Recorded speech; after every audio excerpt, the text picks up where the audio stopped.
कि 28 जनवरी से 27 फरवरी के बीच में north east में इसी प्रकार का विमान दुर्घटना का योग है। विमान दुर्घटना? हाँ हाँ, विमान दुर्घटना। जैसा अभी एयर इंडिया का हुआ, हो सकता है वो बड़ा विमान हो या छोटा विमान हो, लेकिन विमान दुर्घटना तय है उस अवधि में, उस 1 महीने के अंदर नॉर्थ ईस्ट में। अच्छा हाँ।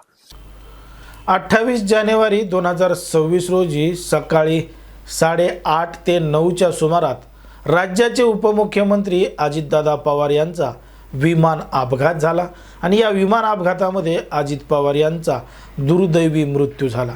संपूर्ण राज्याला आणि देशाला न पटणारी ही बातमी होती, कारण की अजितदादा एवढ्या लवकर आम्हाला सोडून जाणार नाहीत अशी कित्येक लोकांची भावना होती। पण मात्र ज्या पद्धतीने ही संपूर्ण घटना घडली त्याच्यावर कोणाचाही विश्वास बसणार नाही अशीच ती घटना होती। पण मात्र अशा पद्धतीचा 28 जानेवारी रोजी विमान अपघात होणार आहे असं एका ज्योतिषानं 7 महिने अगोदरच सांगितलेलं होतं आणि तारीख सुद्धा सांगितलेली होती।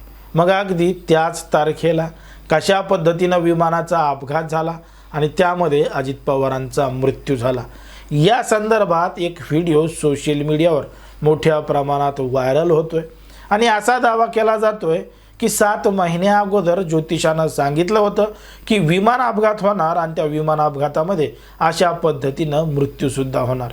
पण मात्र या संपूर्ण व्हिडिओची जेव्हा पडताळणी केली तो व्हिडिओ खरा आहे खोटा आहे तेव्हा समजलं आणि सत्य काय आहे ते समोर आलं। त्या अगोदर तुम्ही हा व्हिडिओ पहा। इसके साथ ही मैंने एक प्रिडिक्शन निकाल के रखा है 28 जनवरी से लेकर के 27 फरवरी के बीच में। अच्छा, नेक्स्ट ईयर। हाँ, नॉर्थ ईस्ट में 28 जनवरी 2026 से लेकर 27 फरवरी 2026, ये डेट आज वाला मेंशन कर दीजिए एक बार, कब ये रिकॉर्ड हो रहा है? ये रिकॉर्ड हो रहा है आज हम लोगों का 6 जुलाई 2025। हाँ, 6 जुलाई 2025 को ये रिकॉर्ड हो रहा है। इसमें मैंने ये प्रिडिक्शन आपको मैं दे रहा हूँ कि 28 जनवरी से 27 फरवरी के बीच में नॉर्थ ईस्ट में इसी प्रकार का विमान दुर्घटना का योग है। विमान दुर्घटना? हाँ हाँ, विमान दुर्घटना। जैसा अभी एयर इंडिया का हुआ, हो सकता है वो बड़ा विमान हो या छोटा विमान हो, लेकिन विमान दुर्घटना तय है उस अवधि में, उस 1 महीने के अंदर नॉर्थ ईस्ट में। अच्छा हाँ, बघितला हा व्हिडिओ। या व्हिडिओमध्ये ज्यांनी भविष्यवाणी केली आहे ते आहेत ज्योतिषाचार्य सुमिताचार्य महाराज।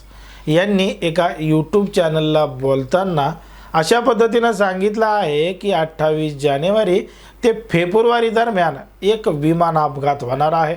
तो विमान अपघात मोठं विमान सुद्धा असू शकतं, छोटं विमान सुद्धा असू शकतं आणि विमान अपघात होणार आहे असं ज्योतिषाचार्य यांनी सांगितलं होतं।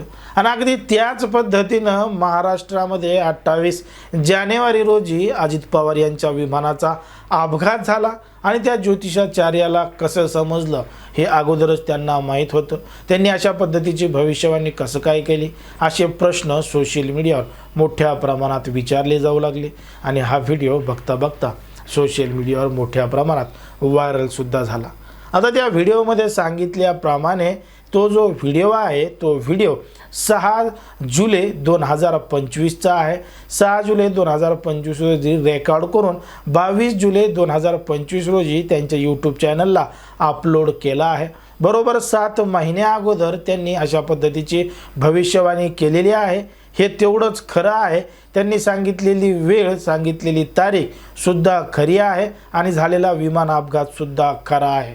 पण मात्र त्या ज्योतिषाचार्यांनी ज्या पद्धतीनं सांगितलंय ते फक्त बिहार राज्याबद्दल होतं। बिहार राज्यातल्या नॉर्थ ईस्ट भागामध्ये एखादा प्लेन हादसा विमान अपघात होऊ शकतो, ज्याच्यामध्ये ते छोटं विमान असू शकतं, मोठं विमान असू शकतं असं देखील सांगितलेलं आहे। पण मात्र तसे प्रकरण बिहार राज्यात घडलं नसून महाराष्ट्रामध्ये घडल्यामुळं अनेक जण आश्चर्य व्यक्त करत आहेत आणि त्या ज्योतिषाचार्याने ज्या पद्धतीनं सांगितलं ते बिहारमध्ये घडलं नसून महाराष्ट्रामध्ये घडलं, म्हणून अनेकांना या सगळ्या गोष्टींचा आश्चर्य वाटत आहे। खरंच अशाच पद्धतीनं ज्योतिषाचार्य जे असतात किंवा ज्योतिषशास्त्र भविष्यवाणी असतं ते खरंच खरं होऊ शकते का? तुम्हाला काय वाटतं हे अगदी स्पष्टपणे कमेंटमध्ये सांगा आणि अशाच पद्धतीचे नवनवीन व्हिडिओ पाहण्यासाठी आपल्या चॅनलला लगेच सबस्क्राईब करायला सुद्धा विसरू नका।